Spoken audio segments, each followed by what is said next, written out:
보니까 기회가 많이 없다고들 많이 말씀들 하시잖아요. 네. 근데 제 돌이켜 보니까 부동산 투자 기회뿐만 아니라 돈 벌 수 있는 기회들이 굉장히 많아요. 많았습니까? 굉장히 많았고 제가 그거를 이 방송에서 한번 쭉 읊어드리려고 하니까 우리 놓쳤던 그런 기회들을 한번 잘 되짚어 보시고, 그리고 이제 사람들이 보면은 아 이제 부동산 끝난 거 아니냐, 기회가 없는 거 아니냐, 이런 얘기를 제가 2004년도부터 들었거든요. 2004년도부터. 그럼 벌써 18년이 넘은 얘기인데, 네. 2004년도 때 노무현 정부 때 부동산은 끝났다, 이제 더 이상 부동산으로 돈 벌 기회는 없다, 이런 얘기를 주로 했었거든요. 네. 근데 벌써 18년 동안 저는 꾸준히 1년에 한두 번씩 이런 좋은 기회들을 발견했고, 실제로 저도 투자를 했고 또 회원분들한테 또 권유를 해서 다 성공을 이뤘잖아요. 그리고 앞으로도 그런 기회들은 있을 거라고 봐요. 그래서 제가 투자를 처음 시작했던 게 이제 2004년도였거든요. 2004년도인데 그때는 네. 이제 저도 이제 돈이 없다 보니까 이제 제가 이제 2002년도부터 직장 생활을 했어요. 그래서 2002년부터 2004년까지 이제 저도 이제 부동산 투자를 막연하게 해야겠다고 생각을 했는데 뭘부터 해야 될지 모르니까, 그래서 한 3년 동안 이제 종잣돈 한 1억을 정도 모았거든요. 오, 그때는. 네, 근데 한 달에 한 200씩 정도 저축을 해가지고, 그래서 이제 그 돈으로 이제 김밥만 먹으면 1,000원짜리, 그때는 당시에 김밥 천국에 1,000원짜리 김밥이 있었어요. 그래서 이제 그거 먹어가면서. 대표님도 그런 식으로. 네, 그럼요. 네, 그럼요. 그리고 이제 구두도 이제 거의 1년에 한 켤레로 1년 나고. 그렇게 해서 이제 종잣돈을 모아서 2004년도에 이제 뭘 할까 했는데, 그 당시에 이제 아파트 사기에는 좀 그때도 3, 4억 대였거든요. 서울 시내 아파트들이. 그래서 예. 1억으로 사기엔 좀 부담스러운 거예요. 그랬는데 이제 그때 눈에 들어왔던 게 이제 빌라들. 그래서 목동의 빌라가, 근데 빌라가 너무 왜냐면 그때 9호선이 뚫리기 전이었는데, 그 염창역 쪽으로 9호선이 뚫리기 전이었는데, 목동의 빌라들이 너무 싼 거예요. 심지어 빌라 판매합니다 이렇게 전봇대 이렇게 붙어 있었어요. 근데 네. 전화해보면 8천만 원, 9천만 원. 근데 전세는 한 7천만 원. 그러니까 한 1천만 원만 있으면은 한 1억으로 한 10채를 살 수 있었던 거예요. 근데 제가 아무리 생각을 해도 여기 9호선 뚫리고 하면은 이렇게 쌀 건 아닌데, 왜냐면 그 주변에 아파트들이 많이 올랐거든요. 3억대 아파트들이 한 5억대로 이렇게 올라버렸어요. 근데 빌라는 그대로인 거예요. 예전 가격이 오히려 더 떨어졌기 때문에. 근데 지하철 뚫리고 하면 더 좋아질 것 같다, 이런 생각도 들었는데, 아니나 다른 게 은평 뉴타운이나 마천 뉴타운 쪽이 이제 뉴타운 얘기가 돌면서 그런 쪽 빌라들이 막 오르더라고요. 마천 뉴타운이라든가. 이렇게 뉴타운이 좀 개발이 되면 빌라도 오를 수 있겠다는 생각이 들었는데, 목동 쪽도 좀 그럴 가능성이 있다 싶어서 빌라를 살까 말까 고민하다가 그 1억으로 10채를 살까 하다가 한 채밖에 못 샀어요, 결국은. 10개까지 생각했다가. 네, 왜냐면 이제 저도 이제 처음에 막상 하려니까 쫄보가 되더라고요. 그래서 결혼도 해야 되니까 집 하나는 있어야겠다 해서 빌라 하나 사보자 그래서 1억 2천에 그거를 샀거든요. 1억 2천에. 근데 정말 그러고 나서 한 1년 있다가 이게 막 2억 뭐 8천 뭐 이렇게 막 오르는 거예요. 갑자기. 그래서 들여다 봤더니 정말 운이 좋게도 그쪽이 목동에 이제 빌라가 뉴타운으로 할 가능성이 있다, 뭐 이런 기사들이 나오기 시작하는 거예요. 그래서 정말, 그리고 이제 9호선도 이제 뚫릴 예정이고, 그래서 정말 이렇게 빌라도 잘 사니까 돈이 되네. 이제 그때부터는 저도 이제 눈이 번쩍 뜨인 거죠. 그래서 이제 그때 어딜 봤냐면 이제 목동 쪽은 이미 많이 올라서 못 사는 거예요. 네. 왜냐면 1억 2천에 봤던 것들이 다 2억 3억 가까이 이제 하다 보니까. 그래서 그때 눈여겨 봤던데 이제 부천. 그래서 고강 뉴타운. 바깥으로 나갔네요. 네네, 아무래도. 근데 그 부천도 고강 뉴타운도 보면은 보니까 매매가가 9천이었는데 전세가 한 7천, 8천 이렇게 냈기 때문에 거기도 한 1,000만 원, 2천만 원만 사겠더라고요. 근데 고강동도 제가 한번 가봤더니 그 노후도가 굉장히 이렇게 엄청나게 노후도가 이제 충족이 될 것 같더라고요. 근데 그 뉴타운의 가장 제일 요소는 노후도였거든요, 노후도. 근데 노후도가 충족이 될 것 같고 왠지 여기도 뉴타운이 될 것 같다는 생각이 들어서 이제 과감히 매입을 했죠. 거기도 이제 전세 끼고. 그래서 전세가 그때 아마 7,500이었던 것 같아요. 정확하게 7,500이고 전세가 4,000이어서 3,500만 원만 들고 이제 샀던 거예요. 근데 그거를 어떻게 했냐면, 당시에 이제 저희 그 여자친구, 그러니까 현재 와이프입니다. 현재 와이프 명의로 샀어요. 근데 그때 그걸 제가 왜 와이프로 샀냐면, 혼인 전에 각각 1주택씩 갖고 있으면은 혼인하고 나서 5년 이내에 팔면 비과세 되지 않습니까? 혼인정 1가구 2주택. 지금은 요새 이게 많이 보편화되어 있는데 2004년도만 해도 그걸 아는 사람들이 별로 없었어요. 근데 저는 그래서 이거를 이제 각각 혼인 전에 이걸 사놓자. 그래서 그 와이프가 이제 혼수자금이 한 3천만 원 정도 있었는데 이 돈으로 혼수자금 우리 그런 거 가구 같은 거 많이 필요 없으니까 그냥 이거 집 하나 사놓자. 네. 대표님도 그런 시기가 있었군요. 그럼요. 네, 그렇죠. 이제 그거를 산 거예요. 근데 아니나 다를까 고강동이 부천 뉴타운이 이제 원중 소사 고강 뉴타운에서 뉴타운 발표가 나면서 이게 1억 2천까지 확 뛰어버린 거예요. 1억 3천까지. 그러니까 여기서도 또 재미를 봤죠. 그리고 여긴 또 비과세인 거예요. 그러다 보니까 이런 식으로 하면은 돈이 벌겠구나. 그 다음에 이제 제가 봤던 데가 인천 쪽도 빌라들도 막 4,300 막 이렇게 정말 말도 못했어요. 근데 그래서 가보면 그때 인천에 있는 그 부평 삼산동 쪽에 빌라를 사려고 갔는데 그게 4,300만 원이었고 전세가 3천만 원이었는데 3,500으로 올려받는 그런 거였는데 그 4인 가족이 살았어요. 4인 가족이. 그 고등학생인 수험생들. 근데 저는 그 당시에 되게 어렸잖아요. 제가 그 당시에 뭐 28, 8 정도밖에 안 됐으니까. 근데 제가 집을 산다고 갔으니까 부동산에서도 그렇고 얼마나 웃겼겠어요. 지금 생각하니까. 근데 그리고 집주인도 보니까 이미 그때 제 나이보다 더 많으셨던 분들이고 그 고등학생들이 있었거든요. 근데 전세가 3,500인데 근데 그 빌라가 4,300밖에 안 하는데 800만 원만 주면 살 텐데 왜 안 사지? 저는 그 생각이 들었거든요. 근데 어쨌든 그분들은 전세를 사시는 거를 택했고 저는 그걸 샀는데 그리고 나서 그런 것들도 다 1년 있다가 한 6, 7천으로 다 올랐고 그런 식으로 이제 빌라로 해서 돈을 좀 많이 벌고 그 다음에 또 제가 어디 투자했냐면 망원동 있지 않습니까? 망원동. 거기도 빌라 파시죠. 하셨잖아요. 근데 거기도 1억 5천만 원에 빌라를 살 수가 있었던 거예요. 근데 그 전세가 9천이면 한 6천만 원만 있으면 했는데 거기도 한강 유도정비구역으로 지정이 되면서 한 2억 5천, 2억 6천대를 이렇게 팍 뛰었었거든요. 그래서 그런 식으로 하다 보니까 이제 이 빌라도 돈이 되는구나. 그렇게 해서 제가 이제 이거를 또 처분했는데 언제 처분했냐면 용산 참사 직전에 지분이 어땠냐면 평당 1억이 넘었었어요. 근데 아무리 생각해도 평당 1억은 아닌 것 같아. 땅 지분당. 그래서 이거는 좀 아닌 것 같다. 고평가돼 있다. 근데 그리고 나서 용산 참사가 나면서 뉴타운이 전면 이제 해제되거나 축소되는 시기였거든요. 그래서 이제부터 이제 빌라는 좀 털고 나가겠다. 그래서 그때부터 이제 저는 이제 좀 이제 처분을 이제 시작을 했고, 그래서 그때 이제 돈을 빠져나오기 시작했는데 아마 그때 이제 돈이 묶였던 분들 굉장히 많아요. 그래서 맞습니다. 네, 그 당시에 빌라 투자로 돈 많이 버신 분들 굉장히 많았는데 그때 그거 묶이신 분도 꽤 많아요. 그래서 결국 망하신 분들도 제가 여러 봤거든요. 그 무리하게 투자하시다가 그래서 이건 저는 중요하게 생각한 게 또 빠져나오는 것도 중요하다. 그래서 전 욕심 안 내고 그냥 좀 빠져나왔던 게 그때 좀 잘했던 것 같고 일단은 그렇게 해서 이제 빌라 시장으로 해서 거의 한 10억 정도 제가 목돈을 좀 마련했던 거예요. 20대 때부터 그러니까 이제 30대 초반. 초반까지? 30대 초반. 그럼 그 몇 년, 한 4년? 4, 5년 만에 10억이 딱 네네. 빌라로만. 네네. 그 대단했죠. 어떻게 보면은. 그래서 본인이? 근데 저보다 더 대단하신 분도 많았어요. 근데 이게 이제 제가 1달러, 제 투자 1달러이 되는 거예요. 2004년도부터 2008, 그러니까 팔기까지는 한 2007, 8년도에 파는 것도 있었지만 어쨌든 요 단계에 제가 매입을 구출을 했던 거. 10억 세팅하는 1단계는 스텝 1. 그렇죠. 네, 스텝 1. 그래서 저는 이제 빌라로 이제 먼저 시작을 했다. 그래서 2010년도에 들어가면은 이때부터는 이제 그 소형 아파트들이 이제 조금씩 오르기던 시기였어요. 소형 아파트들. 2010년도에. 그러니까 이게 2008년도에 이제 더블 DB라는 우려도 있었지만 2008년도에 이렇게 꺾였다가 2010년도에 약간 반등하는 시기였거든요. 반등. 그래서 그때 부동산 투자하신 분은 아시겠지만 부산을 필두로 해서 이 지방 아파트들은 오히려 많이 올랐는데 그래서 저도 좀 관심 있게 봤던 데가 분당 구미동의 무지개 아파트라고 12단지. 여기가 그때 매매가 2억이었는데 전세가가 1억 2천이었기 때문에 한 8천만 원이면 투자가 가능했던 데예요. 근데 이런 데나 또 오산 주공, 우남 주공 5단지 이런 데도 1억 6,400에 매매가고 1억 전세가 1억 3천이었기 때문에 한 3,600 정도 그러니까 갭 투자가 가능했던 지역이고. 그런 데는 왜 하신 거예요, 그러면? 근데 이런 데도 이제 오를 거라고 이제 예측을 해서 이런 데도 이제 투자를 했던 거죠. 동해시 대동 아파트도 그때 매매가가 5,500이었어요. 5,500에서 이건 두 채.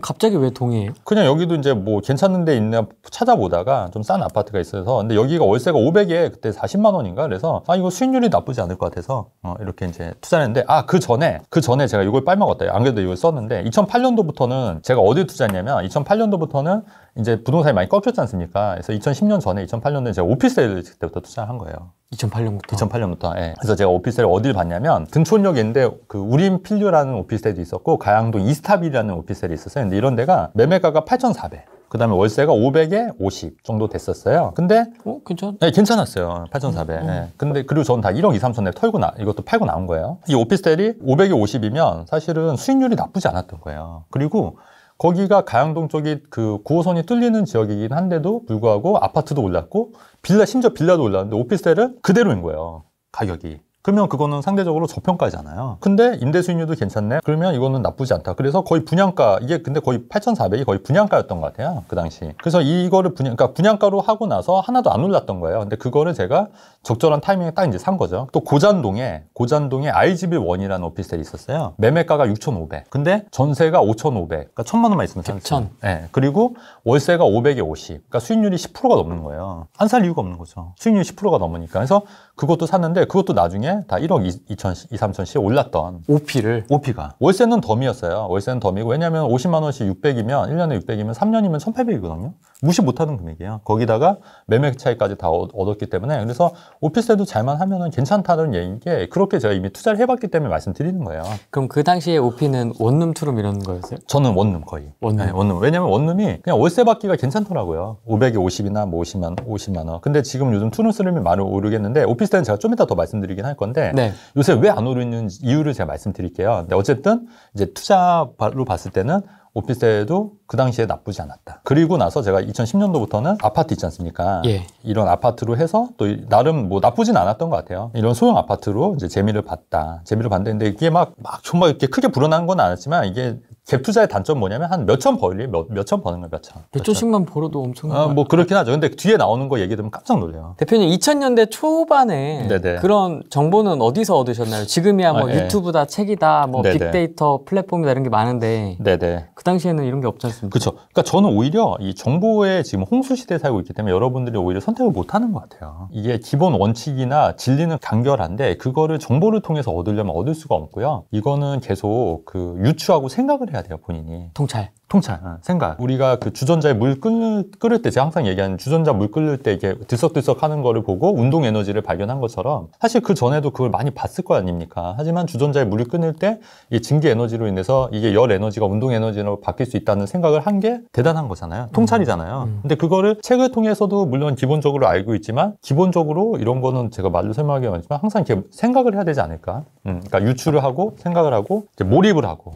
어떻게 하면은 돈을 벌 수 있을까? 어떻게 하면은 좋은 투자 물건을 발굴할 수 있을까? 항상 이 머릿속에 생각을 두고 계속 생각하고 고민하는 거예요. 저도 지금도 아직도 그러고 있거든요. 그럼 그때는 자료나 이런 걸 이렇게 네. 데이터를 만드는 것보다는 그런 생각을 위주로 하시는 거예요? 그렇죠. 여기는 왜 안 네. 올랐을까? 뭐 이렇게. 그렇죠. 그게 더 중요해요. 저는 그렇다고. 그 다음에 실제로 임장을 가보고 여기는 왜 딴 데보다 더 싸지? 의문을 갖고 여기는 왜 생각보다 비싸지? 여기는 왜 이렇게 인기가 많지? 왜 홍대 상권에는 사람들이 더 많이 오지? 왜 신촌은 상권은 자꾸 죽어가지? 이게 자꾸 관찰하는 거죠. 계속 머릿속으로 생각을 하면서. 저는 아직도 여전히 그렇게 해요. 그러니까 정보를 보게 되면 그 정보가 내 게 아니기 때문에 그 정보를 듣는다고 해서 그거를 내가 통찰력을 얻을 수는 없어요. 그냥 참고만 하는 거니까. 그리고 너무 많은 정보를 볼 필요도 없고요. 네. 소형 아파트까지 왔어요. 네네, 소형 아파트 왔잖아요. 근데 여기서부터 이제 1달러인 거고, 이제부터 이제 정말 중요한 거예요. 그리고 나서 이제 부동산이 좀 침체기를 겪었어요. 하우스포어 얘기도 있고, 부동산은 끝났다. 뭐, 손대희 씨가 뭐, 부동산 폭락이 온다. 뭐, 얘기를 많이 했었어요. 네. 그 다음에 그 2014년도에 뭐가 있었냐면, 그 보금자리 주택, 이명박 씨가 보금자리 주택으로 인해서 반값 아파트를 제공하겠다. 강남권에. 그래서 실제로 그것 때문에 가격도 많이 떨어졌고, 황소개구리라는 명칭도 들었던 게 주변 아파트를 거래를 끊기게 한다. 이런 얘기도 많이 있었던 거예요. 그래서 사실 집값 안정에 결정적인 기여를 했던 부분도 있어요. 이명박 대통령이. 어쨌든 그랬는데, 그리고 나서 2014년도에 위례신도시가 이제 대거 미분양이 난 거예요. 그렇죠. 2014년도에. 그래서 저도 갔어요. 근데 갔는데 정말 괜찮고 여기는 괜찮다 생각했는데 이제 저도 이제 못 사고 그때도 이제 또 주춤주춤하다 못 샀던 거예요. 또 왜냐하면 또 그 반포 레미안은 못 샀던 그런 실패 경험도 있었고 그다음에 당산동에 샀던 집이 좀 이렇게 생각보다 많이 좀 주춤했었어요. 생각보다. 그래서 그런 좀 타격도 있고 그래서 못 사고 좀 주춤하고 있었고 그래서 못 샀는데 2014년도에 또 마곡지구도 미분양이 났던 거예요. 네, 근데 그때도 엠벨리. 그래서 거기도 분양가 한 4억 3천밖에 안 했었는데 거기도 살고 싶었는데 거기도 사실 못 샀어요. 왜냐면 또 와이프 반대도 하고 이제 못 사서. 근데 제가 이제 그 마곡 13단지를 이제 청약을 넣은 거예요. 13단지. 네, 13단지. 근데 청약을 넣었는데 거기에 이제 A타입 있고 B타입 있고 있는데 제가 이제 일부러 B타입을 넣었어요. B타입 34평. A타입은 그때 경쟁률이 뭐 15대 1인가 그랬고 B타입은 8대 1이었어요. 8대 1. 절반이네요. 네, 절반. 근데 거기에 제가 예비 당첨이 된 거예요. 예비 당첨하는데 가가지고 이제 했는데 제가 이제 당첨이 됐다고 하니까 이제 장모님 같은 경우에는 제가 부동산 투자한 거 좀 부정적이셨거든요. 왜 이렇게 투자를 하냐 해서 그걸 계약하러 간다고 했을 때 왜 집값 떨어진다는데 왜 하러 가냐 이런 얘기를 하셨거든요. 그래서 굉장히 이제 좀 서러운 면도 있었고 또 이제 왜냐하면 그거를 이제 해야 되니까 저는 이게 반드시 오를 거를 알았기 때문에 이제 갔는데 근데 지금 많이 지금은 제가 하는 일을 되게 좋아하세요. 항상 느끼는 건데 가족 간의 그런 커뮤니케이션도 굉장히 중요해요. 가족 간에 왜냐면 부부 간에도 그다음에 뭐 처갓집 시댁 식구랑도 이 커뮤니케이션이 굉장히 중요한 부분이 있고. 네, 장모님도 설득을 네. 해야 되는 상황이었어요? 그렇죠. 왜요? 그때 애기 봐주시느라고. 아, 그렇지. 뒤에 뭐가 있겠지. 지금 생각하고 있는 거예요, 제가. 왜 여기까지 설득을 해야 될까, 이제. 애기 봐주시면 이제 많이 좀 오시고 했었으니까. 아. 네, 어쨌든 그렇고. 근데 굉장히 고맙죠. 또 애기도 많이 봐주시고. 그런 부분을 얘기한 게 아니라 제가 드리고 싶은 말씀은 가족 간에도 커뮤니케이션이 중요하다. 그 말씀드리고. 그래서 마곡지구가 이제 그렇게 해서 당첨이 돼서 이제 입주를 했는데 그때 분양가 5억 3천이었지 않습니까? 근데 제가 이 아파트를 제가 12억에 팔았거든요. 그게 한 2년, 2, 3년 됐죠. 2년 됐죠. 2년. 근데 지금 더 올랐어요, 이게. 근데 이제 12억에 팔았는데 어쨌든 그렇게 따지면 근데 요거는 제 거주주택 비과세로 팔았기 때문에 세금이 한 7, 8천만 밖에 안 났어요. 거의 한 8억 정도 이익을 봤는데 세금이 8천이면 나쁘지 않은 거지 않습니까? 거주주택 비과세로. 그래서 근데 요거는 사실 일반 그런 소형 아파트랑은 비교가 안 되는 거지 않습니까? 그렇지 않나요? 강력하네요. 네, 강력하죠. 빌라 막 몇 개보다. 네, 빌라 몇 개보다. 네, 한 번에. 그 당시에는 또 아파트 분양권이 거래가 됐었어요. 그래서 마곡 시산단지 말고 마곡 힐스테이트가 있었는데 거기도 한 3천, 2, 3천이면 또 살 수가 있었던 분양권을. 그때는 서울의 분양권이 전매가 제한이 없었기 때문에. 그래서 그런데도 만약에 샀으면 더 벌었겠죠. 그래서 그 당시에 마곡지구 아파트 두 채, 세 채 사신 분들 계세요. 그런 분들도 있고. 근데 제 신조가 항상 이게 한 채씩 사는 그런 주의였기 때문에 한 지역에? 네, 한 지역에. 그래서 그건 좀 못했고 그 다음에 위례 같은 경우에는 아파트는 못 샀지만 제가 위례 오벨리스크 오피스에 분양을 받은 거예요. 그것도 피를 주고 그때 제가 기억하는 게 피를 그때는 전매가 됐으니까 피가 200인가 300인가 줬었거든요. 피를. 근데 그때 매도인이 저를 되게 한심한 눈으로 쳐다봤던 게 기억이 나요. 이걸 왜 사니? 뭐 이런. 그죠? 그러면서 본인도 뭐 부동산 투자를 많이 했는데 오피스텔은 아닌 것 같다 이러면서 굉장히 저를 한심하게 쳐다봤던 기억이 나면서 이제 피 200인가 300을 주고 제가 이제 샀었거든요. 오피스텔. 근데 그 위례 오벨리스크도 월세를 1,000에 70 받고 지금 매매가가 1억 정도 올랐기 때문에 그러니까 위례 지역에서도 뭐 굉장히 나쁘지 않았다. 그것도 이제 오피스텔도 이제 간간히 이제 투자를 하는 거고 2017년도에는 어디가 있었냐면 여러분 운정신도시 있지 않습니까? 제가 심지어 40살 건물주에 책에다 써놨어요. 보시면 아시겠지만 운정신도시, 김포 한강신도시 주목해라. 제 책에다 썼다니까요, 진짜로. 그래서 그 2017년도에 만약에 운정신도시나 김포 한강신도시에 샀으면 그것도 대박 났던 거예요. 심지어 제가 후레인TV 초반에 김포 한강신도시 괜찮을 거라고 말씀드렸었던 거 다 기억나실 거예요. 맞습니다. 네. 그랬는데 운정신도시에는 그때 당시에 운정 힐스테이트나 운정 아이파크라든가 운정 프루지오 같은 경우에 운정 힐스테이트, 운정 아이파크는 나중에 경쟁률이 좀 올랐지만 운정 힐스테이트나 운정 프루지오 같은 경우 미분양도 좀 있었거든요. 그 다음에 분양권도 한 2, 3천, 1,500이면 사는 것들도 있었어요. 그래서 그런 거 샀으면 지금 한 5, 6억 정도는 벌었던 거예요. 그 분양가 3억이었는데 지금 한 거의 한 8, 9억 하고 있거든요. 김포 한강신도시도 힐스테이트 리버시티 같은 경우에도 저도 2개 갖고 있었다고 말씀드렸는데 거기도 34평이 분양가 4억 3천밖에 안 했던 거예요. 그리고 심지어 여기도 미분양이 났던 지역이지 않습니까? 근데 여기도 전세 끼고 사면 한 내 돈 5천만 원, 8천만 원? 근데 지금 이게 다 10억이에요. 6억을 버는 거예요. 그러니까 제가 왜 아까 소형 아파트는 이게 번 게 아니라고 말씀드린 이유가 이런 거를 따지면은 어마어마한 거예요, 사실은. 뒤로 갈수록 이게 커지네요. 그렇죠. 팍팍팍 그렇죠. 올라가는 덩어리가 커질수록. 2018년도에는 동탄신도시도 미분양이 되고 있었어요. 2018년도에. 그래서 그렇죠. 그래서 동탄신도시 가서 저도 거기서 또 동탄신도시에서 그런 것도 또 산 것도 있고 또 주변에 추천도 많이 드렸고 그리고 제가 이제 컨설팅 그 사업을 시작한 게 2017년도부터거든요. 2017년. 그래서 이제 그 당시부터 이제 사람들한테 이제 권유를 했던 거예요. 운정신도시, 김포한강신도시, 동탄신도시 이런데. 그 다음에 은평 뉴타운이 그 34평이 6억, 25평이 5억일 때가 있었어요. 2018년도에. 그러니까 딴 데는 다 올랐는데 은평 뉴타운이 안 올랐는데 은평 뉴타운이 제가 왜 주목했냐면 그때 신분당선이 이쪽으로 뚫릴 계획이 발표가 딱 난 거예요. 딱 보니까 은평 뉴타운이 가로질러 가는데 은평뉴타운 보니까 아파트 시세 보니까 너무 싼 거예요. 34평 6억이면. 왜냐면 주변 시세가 이미 다 서울은 뭐 8억 거의 9억대였는데 한 2억 정도 싸기 때문에 여긴 너무 싸다. 아니나 다를까 여기도 그리고 나서 많이 오르더라고요. 34평 20억. 그때 요때 투자하신 분들 계시고. 그 다음에 2019년도에 어디가 있었냐면 그 강동구에 여러분 그 물량 되게 많았잖아요. 그 하남미사. 그래서 하남미사 전세 가격이 뚝뚝 떨어지면서 2019년도에 하남 아파트 가격이 빠지는 거예요. 여기 빠질 때가 아닌데. 왜냐면 전반적으로 다 오르는데 여기만 빠지는 건 일시적인 거다. 그래서 전략적으로 2019년도에 미사지구 아파트에 들어갔죠. 여기도 대박이 난 거예요, 사람들. 그 다음에 오피스텔도 그때 오피스텔도 하남의 오피스텔은 지금 뭐 가격이 많이 오른 건 아니지만 월세는 꾸준히 나오고 있고 하남의 오피스텔은 그 마이너스 피가 있었던 거예요. 마이너스 피가. 그래서 마이너스 피로 또 그런 것도 사고 저도 사고 저도 사고. 그러니까 저도 이게 투자를 저도 그 회원들한테만 말하는 게 아니라 저도 해요, 투자를. 2020년도에는 의정부 제가 그 방송에서 제가 뭐라 했냐면 의정부랑 옥정신도시 주목하라고 말씀드렸잖아요. 맞아요. 옥정신도시 미분양 났던 이유가 갑자기 조정적 바뀌면서 됐지 않습니까? 맞았지. 그때 그거 사신 분들 다 4억씩 벌었어요, 지금. 미분양 잡으신 분들. 4억씩. 좋더라고요, 가보니까. 네, 좋아요. 좋아요. 촬영을 또 제가 별도로 한번 해본 적이 있는데 좋더라고요. 운정 제일풍경채가 그때 제가 한번 방송에서 말씀했는데 25평이 서울시야 미달이 난 거예요, 미달. 운정 제일풍경채가. 근데 그 미달이 났던 이유가 과청 지정 타락을 해서 온갖 그 스포트라이트가 과천 청약에만 있는 거예요. 난리였죠. 난리였잖아요. 그러니까 운정이 상대적으로 괜찮은데도 불구하고 미달이 난 거예요. 그 25평은. 그래서 저희 회원들 한 20명이 당체로 다 당첨된 거예요. 심지어 어떤 분은 부부가. 왜냐면 세대원도 같이 했던 거예요. 그러니까 꼭 세대주만 아니고 그 당시만 해도 조정적이 아니었기 때문에 세대원도 당첨이 됐어요. 그래서 2개가 당첨이 되는 2개가. 근데 여기가 지금 얼마가 올랐냐면 주변 아파트 시세 보면 4, 5억 정도 올랐거든요. 그럼 두 채 하신 분들은 벌써 10억을 번 거예요. 그러니까 이런 말 하면은 좀 되게 웃기지만 좀 어떻게 보면은 좀 듣기 뭐라고 생각하시는 분도 계시지만 근데 이건 현실이니까 그렇게 하셨고 또 최근 그 2020년도에 제가 그 동일 하이빌 파크도 테라스라고 충북 진천까지 갔어요. 진천. 이건 제가 방송에서 처음 얘기하는데 이건 뭐지? 혁신도시 안에 있는 거예요? 네, 맞아요. 네. 근데 요것도 미달이 났었어요, 사실은. 그래서 저도 당첨이 됐고, 저도 여기 2개를 갖고 있어요, 지금. 그래서 근데 여기도 주변세가 많이 2, 3억이 올랐기 때문에. 충북 혁신도시에 관심 있는 이유가 제 전 직장이 평가원이잖아요. 평가원이 그걸로 이전을 했지 않습니까?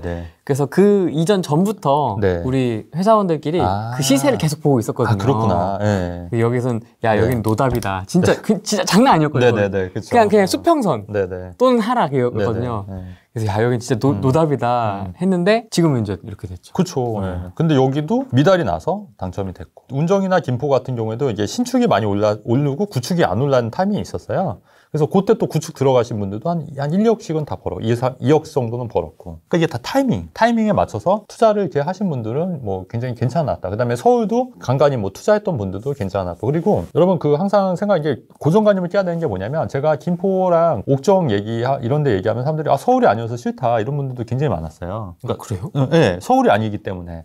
나는 죽으면서 서울에. 근데 똑같은 돈을 투자했을 때 오히려 금액 대비 효율을 따지면 가성비를 따지면 훨씬 이게 더 좋았던 거예요. 왜냐면 투자금이 적게 들어가니까. 그렇게 해서 이렇게 번 돈으로 다시 서울 입성하셔라. 이게 제 주의였거든요. 근데 그 당시에 이제 유튜버가 누가 있었냐면 그 석가모니라고 아시죠?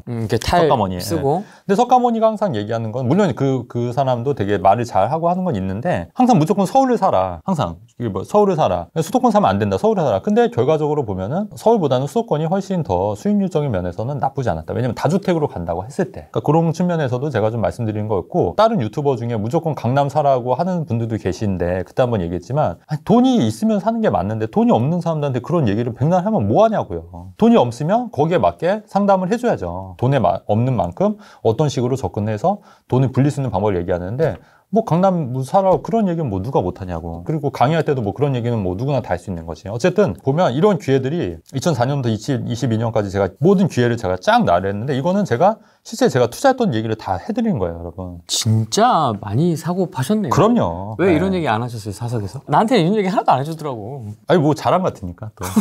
어쨌든 저도 이제 현재도 지금 계속 투자 중에 있고요. 이 투자 수익만도 진짜 상당하셨겠는데요, 지금까지? 저요? 네. 저도 그렇죠. 2004년부터 2022년, 18년, 19년 차. 근데 저는 뭐 그런 얘기 잘 안 하잖아요. 굳이. 네, 굳이. 100억 자산가, 70억 자산가 뭐 해서 마케팅 하신 분들 굉장히 많잖아요. 근데 일단은 저도 어렸을 때는 뭐 30살 직전에 10억을 벌다 그 책 자체도 보면은 그런 마케팅이 맞긴 했는데 그거는 제가 어렸을 때 생각인 거고. 네. 사실 그런 거는 굳이 뭐 얘기할 필요도 없는 거고 또 그런 걸로 마케팅하는 거는 좀 약간 좀 낮은 수준인 것 같다는 생각도 들고 그래요. 딱 꽂히잖아요, 사람 대중들한테. 그쵸. 70억 자산가, 뭐 200억 자산가라면. 네. 근데 그것도 좀 검증이 필요한 게 저는 한번 이렇게 다 까서 이제 하는 것도 괜찮을 것 같고, 뭐 말은 뭐 100억, 200억, 뭐 300억, 뭐 말은 누가 못하겠습니까? 그런 것도 있고, 그다음에 이게 다주택이면 다주택일수록 양도세 때문에 실제로 그게 세전이지 않습니까? 그러면 세후에는 사실 남는 게 많이 적어져요. 아까 100억이라 하더라도 또 이렇게 이것저것 나가고 하면은 또 그게 줄어드는 거고, 그리고 그 100억 자산가를 하더라도 본인 사는 데는 정말 막 거지 같은 데서 사시는 분들도 있거든요. 그게 물론 그 폄훼하는 건 아니지만 그렇게 해서 뭐 다주택으로 늘리는 게 정말 그 인생에 있어서 행복한 거냐. 네. 전 또 개인적으로 그렇게 생각해요. 저는 사는데도 굉장히 좋은 데 살고 있잖아요. 저는. 좋아요. 네. 그렇게 하는 게 맞는 거지. 나 100억 자산 가고 나 100채 있고 아파트 100채 있어서 정작 본인들 사는 데는 막 엄청 허름하고 이런 데 사신 분들 있거든요. 그걸 또 마케팅으로 하려고 검소하다. 그건 아닌 것 같다. 아닌 것 같다. 왜냐면은 또 집이라는 게 자산 증식의 수단도 있지만 어쨌든 나와 내 가족이 편안하게 살아야 되는 그런 것도 있기 때문에 좋은 데서 살아야죠. 한 번 사는 인생 좋은 데서 살아야 되지 않겠습니까? 자, 그래서 자, 알았어. 네네네. 지금까지 이렇게 해왔다. 대표님이 이렇게 해왔다. 네. 그게 좋아. 알겠다 이거지. 네네네. 폭등한 것도 알겠고 하락장도 겪어봤고 또 폭등한 것도 겪어봤고 돈 많이 번 거 알겠다. 네네. 그럼 이제 우리는 앞으로 어떻게 해야 되냐 이제 이 얘기거든요. 네네. 지금 규제 막 잔뜩 뭐 풀까 말까 막 논의는 하고 있는데 안 네네. 풀리고 있고. 네네. 이제부터 본론이네요. 네, 세금 뻥뻥 터지고 있고 지금 뭐 이런 상황인데 이제 저희는 어떻게 해야 될까요? 이제부터는 제가 볼 때는 예전 같은 부동산 폭등은 저는 힘들다고 봐요. 기존 문정권에서는 사실 오히려 이렇게 폭등하는 게 많이 나왔던 이유가 불합리한 말도 안 되는 정책들 때문에 그랬거든요, 사실은. 근데 그런 정책들이 없어지면 부동산이 폭등하진 않겠지만 잔잔하게 하면서 우상향하지 않겠나. 요렇게 저는 보거든요. 잔잔하게 가되 우상향. 그렇죠. 잔잔하게 우상향. 그러니까 너무 이렇게 폭등은 없지만 그냥 잔잔하게 우상향하지 않겠나. 이렇게 저는 개인적으로 생각을 하고 또 정책들도 그렇게 나올 거라고 봐요. 물론 공급 물량이 부족하긴 해요. 신규 아파트 부족하는. 근데 그런 것도 재건축, 재개발을 통해서 공급하려고 하니까. 그래서 단기적으로는 가격이 좀 오를 수는 있지만 중장기적으로 보면은 잔잔하게 우상향할 거로 예측을 하기 때문에 여러분들도 포지션을 좀 그런 쪽에 맞춰야 될 것 같아서 그래서 저는 이제 다주택자들 같은 경우에는 조금씩 정리해서 똘똘한 한 채로 가시든지 왜냐면 제가 아까 말씀드렸듯이 아니 100채 있어서 내가 거지 같은 데서 사는 것보다는 좀 정리해서 좀 좋은 데서 사는 것도 필요하다고 봐요 저는. 세율 좀 뚫어주면. 네, 그러니까 그거는 또 양도세 중과도 2년간 유예해준다는 얘기가 있고 저는 조정지역과 비조정지역도 결국은 폐지가 될 거로 봐요. 조정지역이 없어지면 당연히 양도세 중과가 폐지가 되는 거지 않습니까? 그렇기 때문에 조정지역이 폐지가 되면 양도세 중과는 없어진다고 보여지기 때문에 이제 조금씩 이제 처분하는 전략으로 해서 좀 이렇게 갈아타기 전략 이런 쪽으로 가는 게 맞을 것 같고요. 그다음에 무주택자는 당연히 집을 사야죠. 그럼에도 불구하고 저는 항상 느끼는 게 이런 기회들은 정말 많이 있다. 그리고 앞으로도 무궁무진할 거다. 그렇기 때문에 이런 기회를 찾는 눈을 기른다면 무주택자나 돈이 없으신 분들도 충분히 그런 기회를 잡고 마련해서 돈을 굴릴 수 있다고 저는 그렇게 봐요. 그래서 그런 큰 방향성을 가지고 이제 각자 처한 상황에 맞게 이제 움직이셔야 될 것 같아요. 내가 이제 만족하는 집이 어디냐에 따라 달라지는 게 내가 만약에 강남에 아파트 한 채를 갖고 싶다 이렇게 생각하시는 분도 있고 나는 강남까지는 아니고 그냥 마용성 중에 하나면 된다 이러신 분도 있잖아요. 아니면 나는 뭐 서울에 그냥 똘똘한 채 갖겠다 아니면 나는 뭐 수도권에 똘똘한 채 갖겠다 이게 사람마다 다 다를 거예요 사이클이. 그래서 그런 거를 좀 해서 내가 좀 살 집은 좀 좋은 데로 하고 그 다음에 남는 자금은 이제 투자하는 방법으로 해서 그렇게 하는 게 괜찮을 것 같은데 근데 이런 건 있어요. 사람이 자꾸 욕심이 생겨서 뭐 마용성 살다 보면 강남 오고 싶고 그죠? 그 다음에 뭐 수도권 살면 서울 오고 싶고 서울 오고 싶으면 마용성 가고 싶고 뭐 이런 식으로 욕심이 조금씩 있는 거기 때문에 그거는 이제 잘 타협해서 똘똘한 채로 가고 남는 돈은 투자를 하시는데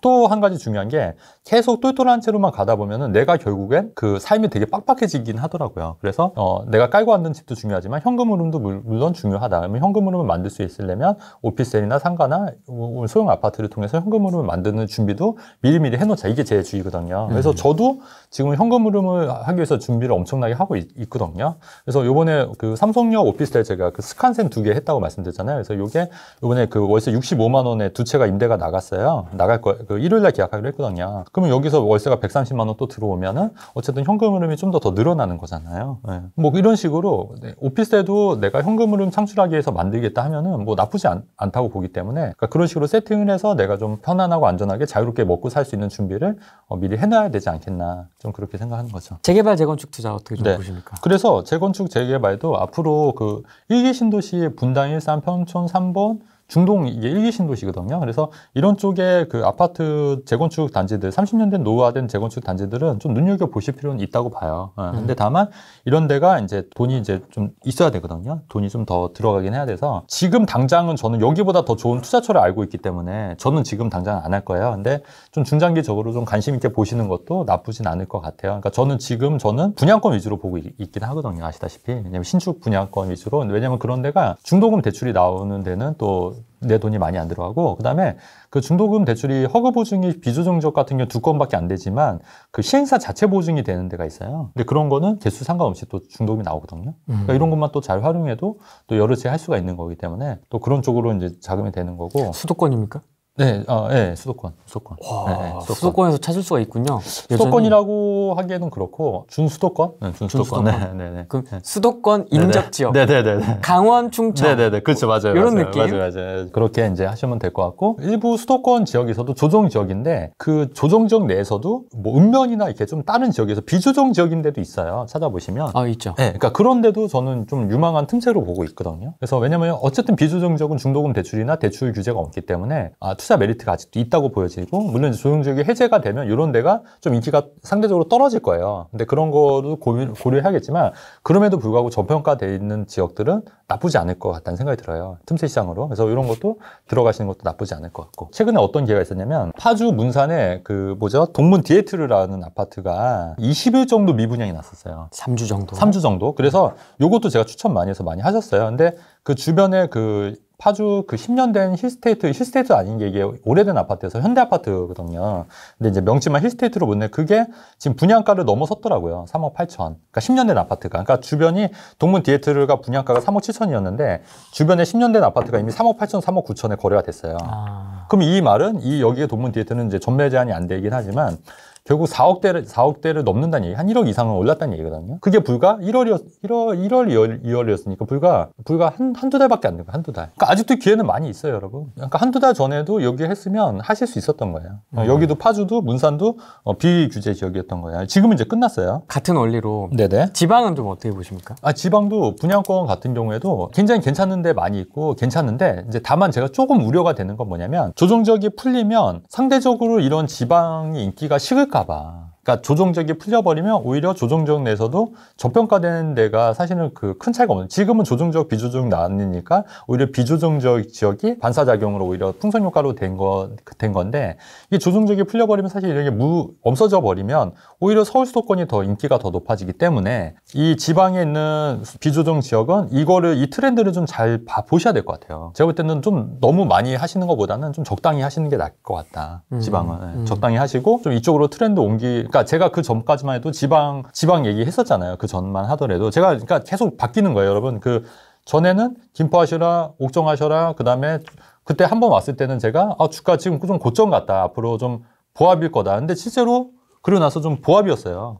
오히려 떨어졌어요. 그죠? 그리고 나서 제가 다시 와서 다시 트렌드가 바뀌어서 그리고 제가 지방에는 아직도 기회가 있었다. 이렇게 말씀드렸던 거 기억나실 거예요. 근데 지금은 지방은 이제 조금 주춤할 수도 있다. 왜냐하면 조정지역이 없어져 버리면 상대적인 메리트가 없어지기 때문에 이런 부분도 감안해서 투자를 하셔야 된다. 그렇다고 하면 너무 많이 벌리시는 것보다는 조금씩 이제 빠져나갈 출구 전략을 좀 준비하셔야 되지 않겠나. 물론 그렇다고 여기가 뭐 폭락하거나 이러지는 않을 거예요. 근데 다만 기회비용 측면에서 오히려 이런 데도 더 나쁘지 않을 거라는 얘기를 말씀드리는 거. 또 다른 기회가 생길 수도 있기 때문에 이 자금들을 현금으로만 또 다른 기회를 찾아야 되니까. 네. 근데 이미 여기는 이제 좀 저는 항상 투자할 때 항상 바닥에서 사는 걸 원칙으로 하거든요. 바닥에서. 그런 면에서 봤을 때는 이미 바닥은 좀 지났고 올라왔기 때문에 물론 이제 그 와중에도 바닥인 지역도 있고 아닌 지역도 있을 거 아닙니까? 근데 그런 걸 잘 선별해서 해야겠지만, 그러니까 그런 마인드는 투자성 마인드를 갖고 계셔야 되는 게 이제 지방 쪽보다는 다시 서울 수도권을 유턴할 수 있는 그런 기회들이 조금씩 생길 수 있겠구나. 이런 정도는 이제 캐치를 하고 계셔야 된다는 얘기죠. 대표님 정도 네.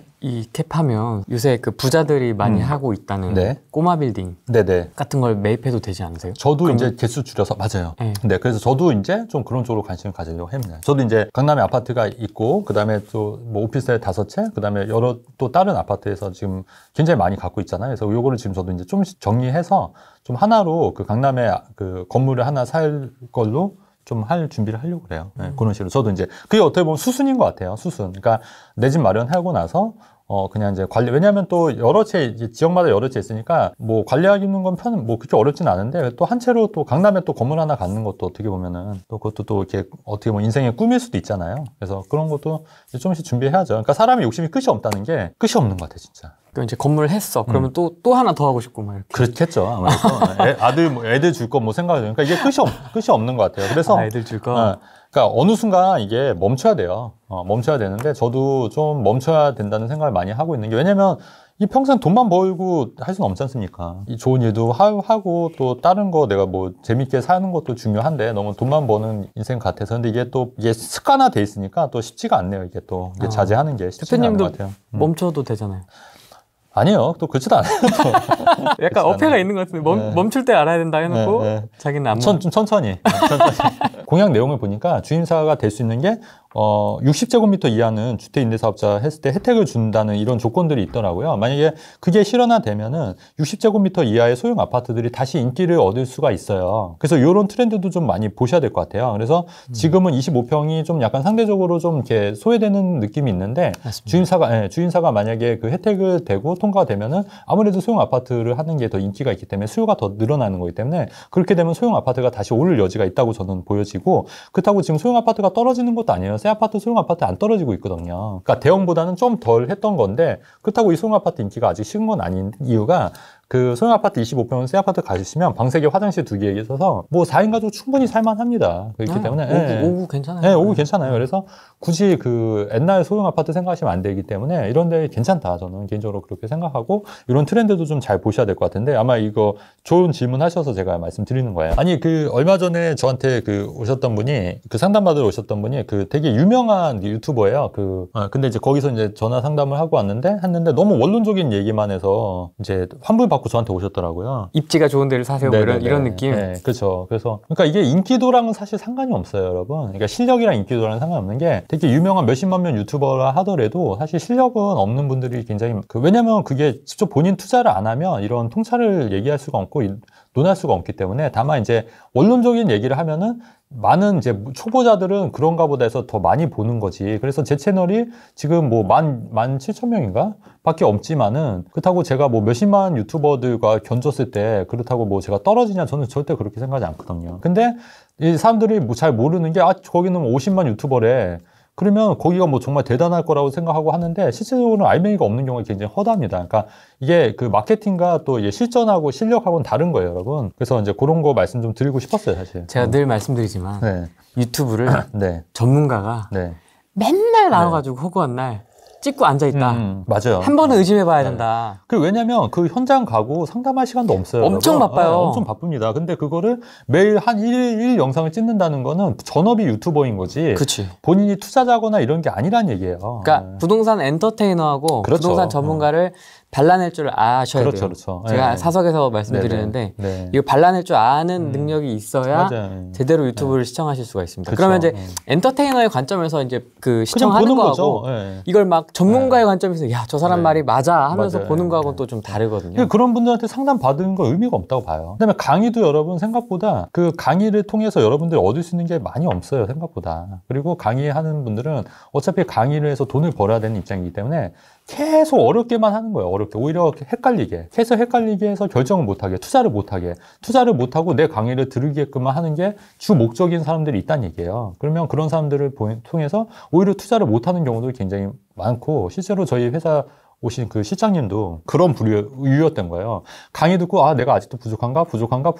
웬걸 저한테 상담받고 바로 투자하고 지금 벌써 세 채 지금 갖고 있어서 그것도 자산 몇 억 오르신 거고, 그런 분들이 굉장히 많다는 얘기예요. 아니, 강의를 듣는 건 좋은데 여러분 중요한 건 여러분 부자 되려고 강의 듣는 거 아니겠습니까? 그러면 투자를 해야죠. 그게 실패한다 하더라도 얻는 것도 있고 하는데 투자는 안 하고 강의만 주구장창 듣고 강의로 몇백만 원 계속 내고 있고 그게 뭔 의미가 있냐는 얘기야, 제 얘기는. 그것도 아닌 것 같다. 그리고 강의 파리 하시는 분들 중에서도 자산가로 얘기해서 이렇게 혀놓고 시킨 분도 있지만 또 뭐 방송 중에 뭐 눈물 흘리면서 또 감정 잡고 해서 그렇게 해서 또 오시는 분도 있고, 저는 그거 다 마케팅이라고 봐요. 그리고 뭐 명품 막 소지해서 뭐 시계 뭐 이런 것도 해갖고 뭐 그런 것도 필요한데 진짜 중요한 거는 사람이 명품이어야지, 그렇지 않습니까? 이런 거 시계 같은 게 뭔 의미가 있어요? 저도 이거 80만 원짜리긴 한데 티솥. 잘 몰라요. 그러니까 어쨌든 있어요.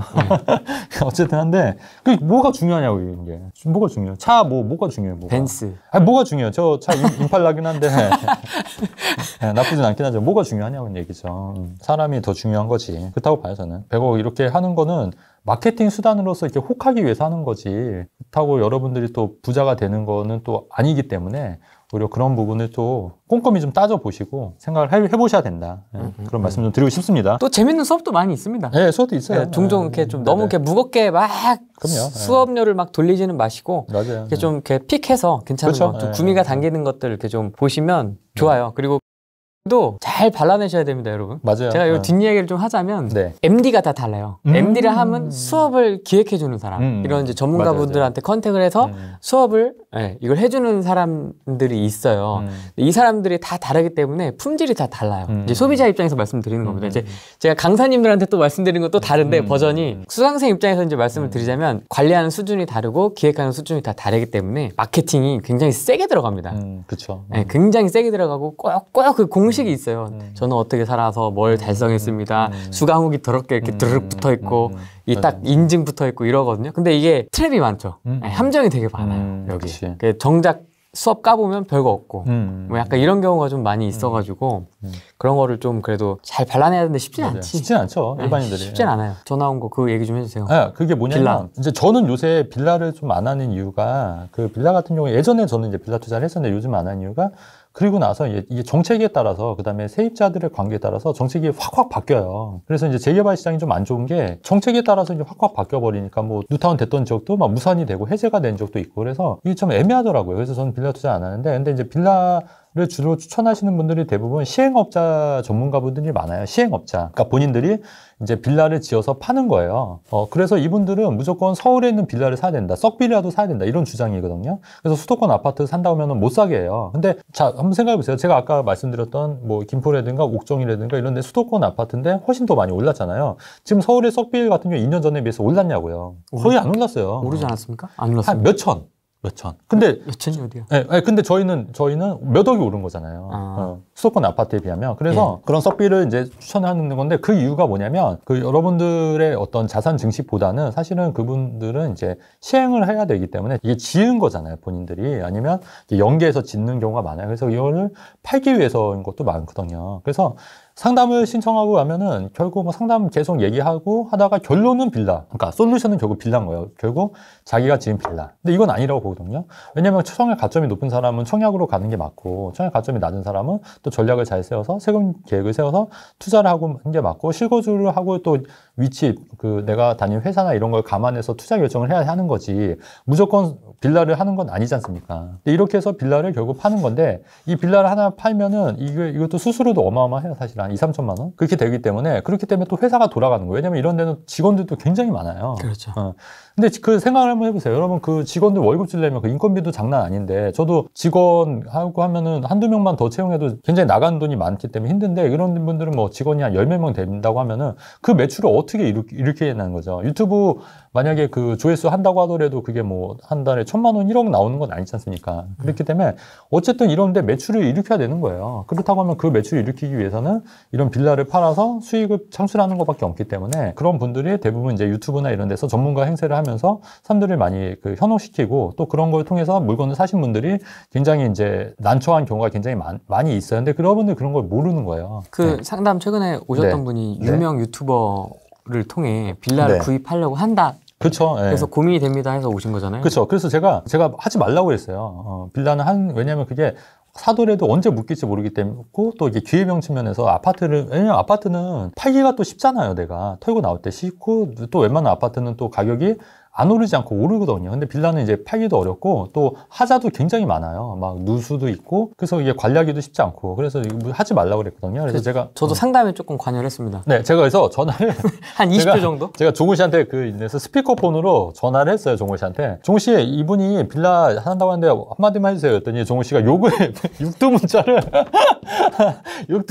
막 그러니까 그분이 놀래가지고 눈이 동그래가지고 근데 그분 되게 유명 유튜버거든요. 그래서 굉장히 제가 솔루션도 드렸어요. 저 나름대로 하시라고. 네, 하시라고. 해보면 아신다고. 한번 당해봐야 정신 차린다. 하나 정도는 해볼 수 있잖아요. 그렇죠.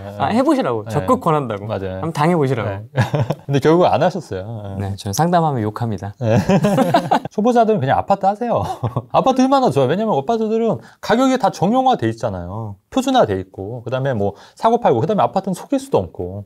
왜냐면 아파트는 금액대가 뭐 7억대인데 내가 6억 5천, 6억이다. 그러면 싸고 비싼 걸 바로 판가름할 수 있는데 빌라는 사실 입지마다 조금씩 다 다르고 사실 가격 산출하기가 어렵잖아요. 그러니까 초보자들은 안 하시는 게 낫겠다. 근데 이제 그럼에도 불구하고 빌라 하고 싶다 그러면은 조금 더 공부를 하셔야겠죠. 당연히 열심히. 명의는 어떻게 권하세요? 저는 비조정 지역 요새는 많이 추천드리다 보니까 굳이 저도 이제 개인으로? 네, 개인으로 하는 거고 법인 명의 저도 법인을 안 하고 있지 않습니까? 그래서 굳이 할 필요 저는 없다고 보는 게 어차피 뭐 양도세 중과 피하려고 하고 그다음에 법인이 예전부터는 그 혜택이 많이 줄었기 때문에 더더군다나 그래서 저는 개인적으로 많이 하고 근데 다만 이제 정말 자산가분들이 계시더라고요. 몇십억 정도. 근데 그런 분들은 법인 하라고 해요. 저는. 왜냐면 또 이제 세금이나 이런 거 부분에서 법인하는 게 좀 더 유리해요. 근데 그렇지 않고서 뭐 따로 움직이지 않을 거면 저처럼 저는 여러 채 있어도 지금 개인 명의로 다 와이프랑 저 공동 명의로 하고 있거든요. 무방하다 봅니다. 그러면 재건축이나 리모델링은 좀 어떻게 보십니까? 그러니까 재건축이나 리모델링도 이제 이슈가 있으면 괜찮은데, 뭐 나쁘지 않죠. 그래서 이것도 괜찮은데, 아직까지도 저는 최근에 저는 분양권 위주가 지금은 효율적인 면에서는 제일 낫다. 그렇기 때문에 특히, 어차피 지금 방송 보시는 분들이 다주택자일 거 아니에요. 다주택자들은 어차피 조정적이 이게 해지가 안 되지 않는 한 양도세 중과가 되는 게 있기 때문에 당분간은 이런 게 보는 건데, 근데 양도세 중과 풀리면 재건축 리모델링 쪽으로 관심 가져 하시는 것도 나쁘지 않다고 보는 거예요. 그리고 지금 보면 오늘 지금 이렇게 이런 게 오잖아요. 문자가 북서울 자이 폴라리스가 무순위 청약 접수 안내가 이렇게 문자가 이렇게 뜨잖아요. 그러니까 저도 이렇게 와요, 문자가? 예, 이게 저도 이제 항상 이제 관심 고객으로 이제 등록을 해서 보기 때문에 이런 것도 관심 가져볼 만하네요. 예, 오늘 지금 방금 문자가 온 거거든요. 해요? 아니, 한번 해보셔도 괜찮을 것 같아요. 해요? 예, 많아요. 한번 봐야 될 것 같은데 이것도. 그러니까 이런 무순위 청약도 많이. 근데 이런 데는 많이 하니까 로또예요, 로또. 요거는 인기 단지다. 예, 인기 단지여서 로또예요, 로또. 이런 거는 이제 사실은 확률이 많이 낮다. 확률이 많이 낮고 이제 그보다는 이제 좀 일시적으로 미분양 나거나 선착순 노릴 수 있는 것들 이런 게 오히려 이런 걸 여러 번 하는 게 훨씬 더 유리하다. 이런 말씀 좀 드리고 싶고요. 그다음에 저도 청약을 많이 생각을 못하는 게 재당첨 제한이 뭐 서울 같은 경우에는 투기과열지구 투기지역은 뭐 5년 뭐 10년 이렇게 재당첨 제한이 있지만 그 외 지역은 뭐 3년 1년 이렇게 있기 때문에 저도 매번 당첨이 되고 있거든요. 그때 제가 뭐 문자 한번 보여드린 적이 있었을 거예요. 근데 저도 청약이 한 10번 이상 10번 당첨이 됐어요. 10번. 근데 그 사람들이 그걸 잘 모르더라고요. 그러니까 당첨되고 또 당첨될 수 있는 거예요. 청약통장 만들고. 저도 청약통장 당첨되고 또 만든 거거든요. 아까 동일 하이비 파크도 테라스 같은 경우에도 이것도 미달이 났기 때문에 2순위로 당첨이 된 거예요. 그렇기 때문에 이거는 1년이 안 지나도 당첨이 될 수가 있었던 거예요. 2순위니까. 왜냐면 가입만 하고 바로 당첨이 될 수 있었다니까. 그래서 부부 각각으로 했기 때문에 2개가 당첨이 된 거거든요. 그러니까 여러분, 틈새가 기회가 정말 많아요. 생각보다. 그리고 그런 기회를 제가 다 잡을 수가 없어요. 다. 왜냐면 제가 한계가, 왜냐면 저도 매번 할 수가 없는, 저도 진짜 하고 싶은 거 되게 많은데, 근데 그런 거를 다 잡을 수 없기 때문에 그런 거를 저는 회원들한테 이제 말씀드리는 거예요. 돌려야 또 돈이 나오는 거니까. 그렇죠. 네. 왜냐면 저도 이제 계속 투자를 하고 있는데 또 그거를 이제 팔아야지 또 이제 현금이 그렇죠. 나오니까. 그래서 제가 모든 기회를 잡을 수 없기 때문에 그런 거를 저도 같이 하면서 투자를 하는 건데, 그리고 제가 또 투자를 하는 이유가 투자를 멈추면 이게 감각이 무뎌져요. 그래서 투자를 또 안 할 수가 없어요. 투자를 안 하면 제가 컨설팅을 못 해요, 여러분. 그렇기 때문에 저도 투자자 입장에서 똑같이 투자를 하고 있기 때문에 이 투자의 칼날이 굉장히 날카로운 거예요. 네. 날카롭지. 네. 어떤 식으로 좀 자산을 지켜나가고 모아야 될지 네. 이제 우리가 이제 부동산의 관점에서 말씀을 드렸는데 네네네네. 이번에 이제 좀 통장을 어떻게 이제 차곡차곡 네네네. 모아 나갈 것인가 요거에 네네. 대해서 좀 얘기를 해보려고 해요. 네. 여러분들 저축 같은 거 어떻게 하세요? 연금저축 이런 거 있지 않습니까? 변액연금, 네. 종신보험 같은 거 어떻게 좀 하고 계세요? 저는 사실 실비만 했고 나머지는 네네. 다 해지를 했는데 네네. 일단은 저도 이제 자산관리사 출신이긴 한데 여러분 저축보험은 절대 드시면 안 돼요. 왜냐면 이게 물가상승률을 못 따라가는 측면이 있고 그다음에 이제 변액연금 같은 경우 그나마 물가상승률을 따라가긴 하는데 사업비가 너무 많아요, 사실. 그래서 많이 떼죠. 15%가 넘기 때문에. 그렇기 때문에 사업비가 너무 많이 떼기 때문에 사실 이제 복리효과도 물론 있긴 한데 사업비 때문에 사실 복리효과를 누리려면 뭐 20년 이렇게 기다려야 되거든요. 근데 20년은 어떻게 기다리냐고요, 일반적으로. 뭐 단장 3년도 못 기다리는 게 사람인데 연금저축 100% 유지하신 분이 제가 볼 때는 거의 한 10% 미만일 거예요. 네, 그렇기 때문에 저도 해지했으니까요. 그러니까 거의 모든 사람들이 해지를 해요. 그렇기 때문에 차라리 안 하는 게 맞다. 근데 제가 정말 놀라운 게 어떤 유튜버 같은 경우에는 이런 금융상품 위주로 막 어마어마하게 세세하게 막 이렇게 설명하는데 그게 구독자가 꽤 되더라고요. 엄청나요? 엄청나더라고요. 근데 제가 볼 때는 아무 의미 없어요. 그거 한다고 부자 안 돼요. 그거 볼 시간에 그냥 부동산 투자 공부하는 게 낫거든요. 100배 낫거든요. 네. 세금 공부하거나. 그거 보지 마세요, 여러분. 그런 거. 근데 의외로 그런 거 되게 많이 보시더라고요. ETF가 뭐다? 아니, 뭐가 그런 게 수익률 뭐 얼마나 된다고. 그러니까 연금저축으로 경제적 자유를 잃었다는 사람 제가 뽑은 것 같아요. 엄청 있을 수가 없는 거죠. 다만 이제 연금보험이나 이런 건 나중에 노후에 내가 이제 평생 그냥 지급받는 그런 거는 물론 장점일 수도 있는데, 근데 그걸로 인해서 뭐 경제의 자유를 누리거나 이런 건 아닌 거고, 또 물가상승을 못 따라가는 단점이 있기 때문에 너무 큰 비중을 차지하고 거기에 너무 이렇게 공부를 하거나 할 필요 자체가 없다. 저는 개인적으로 그렇게 생각하고. 대표님은 연금저축은 없고 변액도 없고. 변액 유니버스 있었다가 저도 해지했어요. 해지했고 네. 연금보험도 없고. 네. 그러면 뭐 있으세요? 암보험, 실비. 저 이제 종신보험 예전에 가입한 거라. 종신. 네, 종신보험이 근데 이제 주계약을 좀 낮게 하고 특약, 암 특약 이런 걸 다 넣어서 저건 8만 원밖에 안 나가요. 8만 원, 와이프 건 6만 원. 싸게 하고 그다음에 실비 3, 4만 원짜리 그거 두 개밖에 없어요. 종신보험 안에 암 특약 이런 게 있기 때문에 3대 질병 특약 이런 게 있기 때문에 이제 그거 하나 있는 거고 8만 원, 6만 원. 그다음에 애들 것도 한 2, 3만 원짜리 어린이보험 하나 있는 거고. 그게 끝인데요, 저도. 실비보험 있는 거고. 근데 실비는 정말 괜찮아요. 실비는 무조건 가입하셔야 되는 게 맞는 거고. 그 다음에 실비도 이제 단독 실비가 있어요. 단독 실비만 가입할 수 있는 거. 그런 건 굉장히 싸거든요. 그래서 정말 경제적 여유가 없으신 분들은 단독 실비만이라도 가입을 하셔라. 물론 이제 보험료가 조금씩 올라가는 측면은 있는데, 그래도 혜택 받는 게 더 많고, 또 아프면 가입이 안 되니까.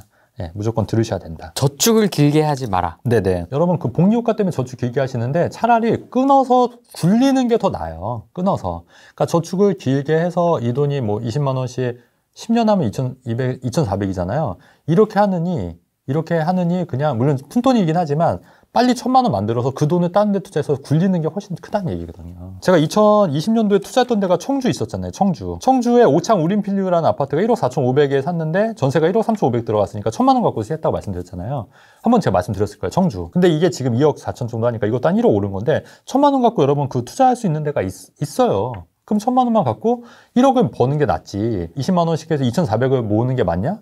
어떤 게 더 맞다고 보시냐는 얘기죠. 1,000만 원만 있어도 1억을 굴릴 수가 있다는 얘기잖아요. 청주 같은 경우에도 벌써 2년 사이에 1억이 올랐으니까. 이런 데 하시면 된다는 얘기예요. 그러니까 적은 돈으로. 그러니까 저축을 길게 하시는 건 의미가 없다. 그렇게 하셔야 되고, 그 다음에 이런 거 있으면 저는 과감히 좀 정리하라고 말씀드리고 싶어요. 변연연금, 변연 유니버셜. 왜냐면 또 변연 유니버셜 같은 경우에는 관리를 정말 잘해야 돼요. 관리를. 이게 펀드 변경을 할 수가 있어요. 변연 유니버셜은. 그러니까 뭐 성장주, 배당주, 채권을 그러니까 이거를 타이밍에 맞춰서 정말 잘 변경을 해서 수익률을 극대화시키면은 모를까. 그게 못한다고 하면은 그냥 과감히 정리하셔라. 그리고 나서 그냥 안정적인 월세 받는 오피스텔을 사시거나 아니면 상가를 사시거나 아니면 이런 아파트 투자를 해서 돈 자산을 불려라, 이런 말씀을 좀 드리고 싶습니다. 이걸 내가 조정해야 되는 거예요? 네, 본인이 할 수 있는 거예요. 본인이 해야 돼요. 원래는 원칙은. 근데 이거를 이제 말은 이제 담당하시는 분들이 관리해준다고 하지만 그게 사실 쉽지가 않아요. 내 돈처럼 관리하지는 않을 것 못하죠. 같긴 한데. 현실적으로. 그렇기 때문에 본인이 정말 이걸 열심히 해서 관리를 해서 이제 수익률을 올리거나 그게 아니면 이제 근데 이제 이런 변연 유니버셜 같은 경우에 사업비가 워낙 많이 떼니까 사실은 복리효과 누리려면 굉장히 오랜 시간 이제 버텨야 되는 단점은 있다. 예전에 비싼 실비는 어떤가요? 예전 거는 무조건 유지하셔야 돼요, 여러분. 왜냐면 그 혜택이 많이 축소가 됐거든요. 그러니까 제 것만 해도 저는 그 통원 치료비가 30만 원이 나오고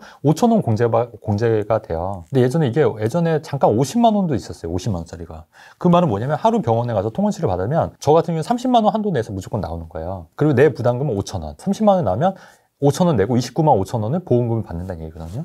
근데 요즘은 그게 많이 축소가 돼서 20만 원, 또 어떤 경우는 10만 원밖에 안 되는 경우도 있을 거예요. 그 다음에 한도도 뭐 3천만 원 한도 있는 것도 있고, 제 거는 이제 5천만 원이거든요. 1년에. 10이 이제 이런 식으로 이제 예전 거는 그 혜택이 많이 있고, 그거를 줄일 수가 없어요. 그래서 예전 거 갖고 계신 분들은 무조건 보유하는 걸로. 보험회사 입장에서는 이거를 깨고 새로 가입하라고 얘기 자꾸 할 거예요. 왜냐면 이제 신규 가입을 해야지 이제 또 이게 수수료라든가 있기 때문에 그런 말을 할 건데, 이제 그런 말을 좀 이제 너무 현혹되실 필요도 없고, 그래서 뭐 보험 점검해준다고 해서 이제 오셔서 이제 하시는 분들도 많이 계시는데, 그게 이제 순수한 그런 의도보다는 이제 해지해서 이제 갈아타기 위해서 얘기하는 경우가 많기 때문에 그런 건 좀 주의하셔야 된다. 저 옛날에 CI 보험 생각나.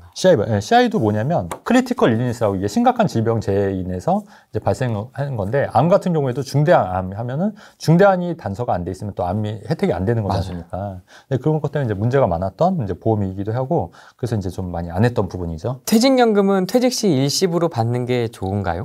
그러니까 그것도 제가 드리고 싶은 말씀이, 내가 일시불을 받아서 운용할 능력이 되면 당연히 그렇게 하는 게 낫죠. 근데 운용할 능력이 없으면 그냥 연금으로 받으시는 게 맞아요. 그러니까 이거는 다 개인차죠, 개인차. 뭐라고 할 수가 없어요. 저 같은 경우는 어떻겠습니까? 저는 일시불을 봐서 운용 능력이 뛰어나니까 그렇게 할 거잖아요. 근데 잘 모르시는 분은 그냥 연금 받는 게 유리하겠죠. 왜냐면 잘못 날릴 수도 있으니까. 네, 그러니까 그런 거죠, 다. 맞아요. 금융상품으로 경제적 자유를 잃었다는 사람은 제가 말도 안 돼요. 못 본 것 같아요. 근데 그런 채널에 이렇게 열광하고 또 관심 보시는 분들은 전 이해가 안 가요. 그럴 시간에 제 유튜브를 보세요. 제 유튜브를. 아니, 그런 느낌 아닐까요? 이제 그 사람들도 방법은 계속 찾고 있는데, 사회 초년생이지 않습니까? 그런 걸 이제 시작하는 사람들이 26, 8 요 정도인데, 뭐 지금 당장 종잣돈이라고 할 거 해봐야 300만 원, 뭐 400만 원 정도밖에 없어요. 그러면 이제 모아나가는 과정 아니겠습니까? 1000만 원, 2000만 원 될 때까지. 이제 그 사이에 이제 그런 쪽으로 빠지는, 노출이 많이 되니까 영상이. 제가 그거 말씀드릴게요. 오늘 진짜 핵심적인데, 뭐냐면 저는 신형 밸류 고배당이라는 펀드를 10년, 15년 전부터 하고 있어요. 신용 밸류 고배당. 이게 뭐에 좋냐면, 신형 투자 운용회사가 운용을 굉장히 잘해요, 보수적으로.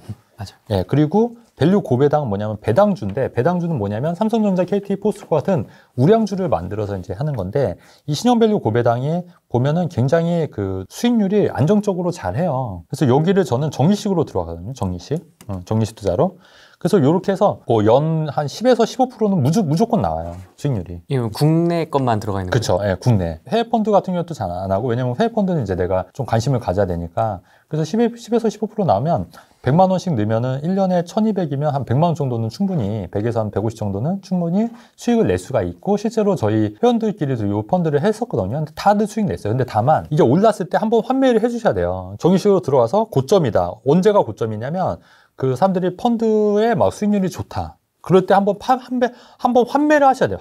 환매를 하고 다시 들어가면 돼요. 정기식으로. 그 과정을 반복하면 되고 사람들이 정기식 펀드는 무조건 오래 하면은 된다고 생각하지만 실제로는 만약에 3년 동안 이런 식으로 꺾이면은 3년 했으면 마이너스인 거예요. 내가 꼭 3년 이렇게 오래 하는 게 좋은 게 아니에요, 여러분. 수익이 많이 났을 때 한번 환매하고 다시 들어가라. 다시 들어가서 또 수익이 나면 한번 환매하고 이런 과정을 계속 반복하면은 그다음에 기간은 신경 쓰지 마라. 왜냐면 1년 만에도 수익률 30% 났다. 그럼 빼시는 거예요. 뭐 1년 안에 30% 났다면 빼시는 거예요, 여러분. 그리고 다시 들어가는 거죠. 목돈 정리식으로.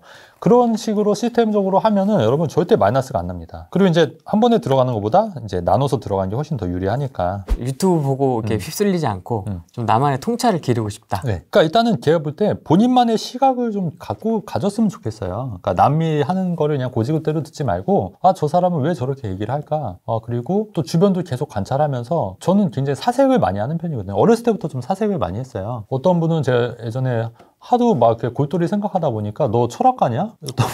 철학가냐고 저보고 항상 이게 머릿속으로 좀 생각을 많이 하는 편이라 그다음에 수영할 때도 저도 저 혼자 있으니까 생각을 굉장히 많이 하고 심지어 뭐 밥 먹을 때도 생각하다가 이제 항상 혼나고 와이프한테 무슨 생각하냐고 얘기하는 거 못 들으니까 아, 그 정도로? 네, 그 정도로 좀 골똘히 생각하는 버릇이 있거든요. 그래서 저도 좀 돌이켜보면 저도 약간 좀 일반적이진 않았던 이유가 고등학교 때 자본주의의 본질을 좀 깨달았던 것 같아요. 왜냐면 고등학교 때 이게 돈이라는 게 점점 떨어지기 때문에 돈을 갖고 있으면 안 되겠구나. 돈을 벌면 부동산 투자를 해야겠구나. 이 생각을 했었거든요. 고등학교 때. 왜요?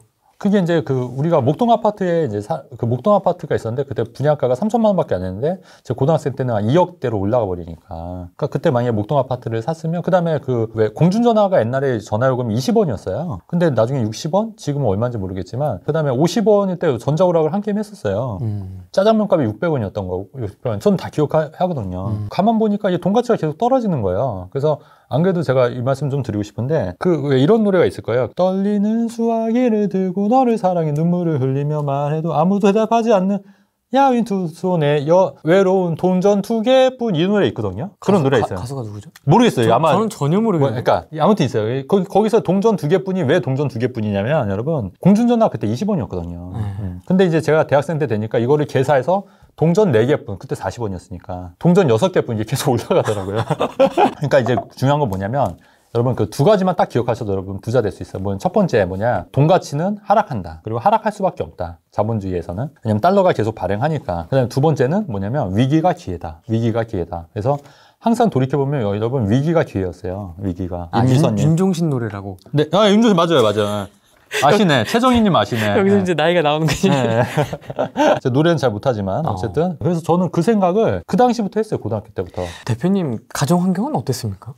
이제 저희 부모님은 사실은 이제 빌라 시행을 하셨죠. 빌라 시행을 하셨는데 이제 잘 살았는데 이제 망했죠. IMF 때 한번 아작이 났죠. 아작이 나서 이제 좀 힘들었고 이제 당시 이제 제가 대학생 과대표였는데 수학여행 가려고 이제 그 돈을 수학여행비 30만 원 달라고 했더니 어머니가 결혼 폐물을 한번 제 방송에서 얘기한 적 있는데 결혼 폐물을 팔려고 하는 걸 보고 제가 이제 너무 가슴이 아파서 땅바닥에 털썩 주저앉아서 울었던 그런 기억이 있죠. 그리고 이제 이를 악물고 돈을 벌어야겠구나. 가족들을 위해서 돈을 벌어야겠구나. 그래서 이 악물고 이렇게 했는데 대학교 때는 어떻게 아르바이트 했죠. 학비나 이런 거. 학비는 이제 기본적으로 대출이 나왔잖아요. 학자금 대출이 나왔고, 그다음에 뭐 학원 강사도 했었고, 뭐 과외도 했었고, 알바하고, 롯데리아에서도 잠깐 일했었고, 그다음에 이제 서빙했었고 홍대에서. 근데 재밌었어요, 나름. 그래서 학자금 대출도 졸업해서 갚고. 네, 갚고, 네, 다 했죠.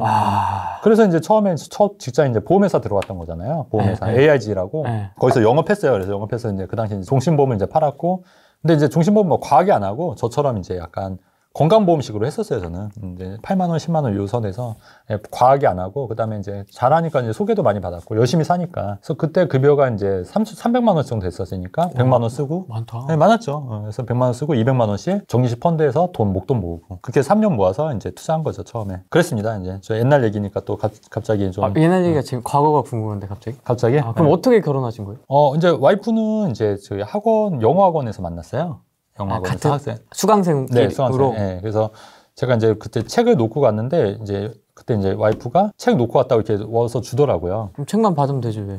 그래서 근데 제가 이제 고맙다고 밥 한번 먹자 그래서. 그 번호도 받았군요. 네. 완전 진짜 자수성가네요. 그때 아무것도 이제 없었으니까 제가. 이렇게 자수성가형으로 부자가 되기 위해서는 이런 화폐 가치의 하락과 그렇죠. 네. 위기가 기회다. 위기가 기회다. 이 두 가지를 꼭 기억하면서 가야 된다. 그렇죠. 왜냐면 보세요. IMF 때도 그때 위기가 기회였잖아요. 그다음에 2008년도 금융위기도 기회였고, 2012년도 그리스 사태에서도 기회였고, 2014년 미분양 때도 기회였고, 2016년도 동탄 미분양일 때도 기회였고, 2018년도 김포 운정 미분양 때도 기회였고, 2020년도 옥정 미분양 때도 기회였잖아요. 돌이켜보면. 항상 그런 위기가 기회라는 걸 인지하시고 투자를 하신 분들은 굉장히 많은 수익을 얻을 수 있었다. 하지만 경기가 좋거나 이제 화랑일 때 오히려 투자하신 분들은 오히려 물리는 경우가 굉장히 많았던 게 2006년도에 뭐 빌라 막 엄청 올랐을 때 그때 늦게 들어가신 분들 한번 물렸고, 그렇죠? 2008년도에 그 금융위기 겪으면서 또 고점에 또 아파트 잡으신 분들은 또 물렸던 거고, 그렇잖아요. 이렇게 돌이켜보면은 오히려 그럴 때가 더 위험한 거지, 오히려 이렇게 위기가 이렇게 있을 때는 오히려 기회가 더 많다라는 얘기예요. 항상 좋다 할 때는 오히려 좀 조심해야겠다 이런 생각을 가져야 돼요. 오히려 그러니까 그거 조심해야 돼요. 그래서 그런 거 생각을 가져야 되는데, 지금 최근에 그 러시아랑 지금 우크라이나 전쟁했을 때도 사실 뭐 주가 빠지고 많이 했을 때 오히려 그때 주식을 매수하신 분들은 지금 웃을 수 있는 거잖아요. 똑같은 거예요. 그러니까 항상 위기가 기회. 그 다음에 우리가 언제나 위기와 기회는 있지만은 결국은 우상향하고 그 세계는 조금씩 더 좋아지고 있는 거지 않습니까? 근데 그걸 항상 염두에 둬야 되고, 근데 항상 긍정적인 마인드를 갖는 게 중요한 것 같고, 그 다음에 근데 이런 거를 또 섣불리 못하는 게, 머리로는 이해하지만 이 마음으로는 이해가 안 돼요. 그렇지. 네. 그래서 내가 진짜로 정말 뭐 주식이 폭락할 때 내가 주식을 선뜻 매수하기가 힘들잖아요. 네. 근데 이거를 자꾸 연습을 해야 돼요. 연습을. 마음을.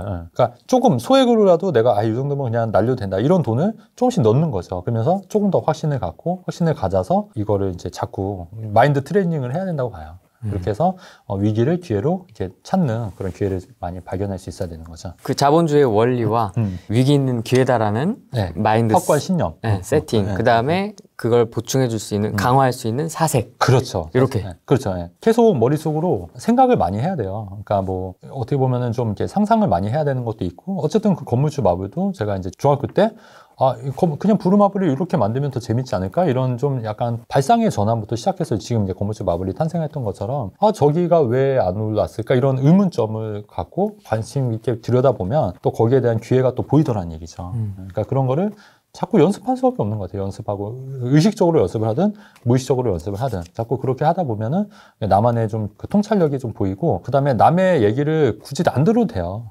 굳이. 그러니까 나만의 그런 확고한 이제 통찰력이 있으면 그런 게 이제 보이기 시작해서 굳이 남의 얘기를 들을 필요가 없는 거죠. 부동산 채널은 제가 잘 안 봐요. 어차피 뭐 뻔한 얘기고, 어차피 뭐 의미 없기 때문에 부동산 채널은 잘 안 보고, 이제 저는 이제 또 자연과학이라든가 다큐멘터리 같은 거. 우주. 오, 맞아. 블랙홀의 뭐 그런 거. 비밀 뭐 이런 거. 그런 거 요새 보고, 그다음에 동물의 어떤 본능적인 거 그런 것도 보고. 곤충. 그다음에 역사 쪽도 봐요. 역사도 보고. 그다음에 뭐 정치 쪽도 많이 보고. 저 근현대사도 보고. 맞아. 이승만 이후. 맞아요.